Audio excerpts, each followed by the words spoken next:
Hello আসসালামু আলাইকুম guys, আপনাদের মাঝে একটা নতুন ভিডিও নিয়ে চলে আসলাম। ভিডিওটা হচ্ছে সাফিনা পার্কের। আপনাদেরকে কিন্তু সাফিনা পার্কের ভিতরটা একটু দেখিয়ে দিচ্ছি। আপনাদেরকে এখন গেটটাও দেখাচ্ছি, চলেন। এই দেখেন গেটটা কত সুন্দর তৈরি করা হয়েছে।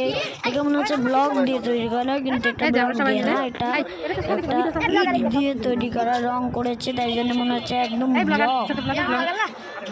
আপনাদেরকে ভিতরের সাইডটাও দেখিয়ে দেব। আর আমরা কিন্তু পরিপাটি করে সেজে ভিতরে ঢোকার জন্য প্রস্তুত হয়ে আসি। দেখেন শেষমেশ কিন্তু ভিতরে ঢুকে গেলাম। এই সাইডগুলো দেখছেন কত সুন্দর লাগছে। আর দেখেন এই ডাইনোসরটা দেখে মনে হচ্ছে একদম আসল, আমাদেরকে এসে খেয়ে নেবে, কিন্তু নকল ডাইনোসর। আর এত ভয়ঙ্কর করছে, খুবই ভয়ঙ্কর লাগছে দেখে। আমি তো অনেক ভয় পেয়ে গেছি।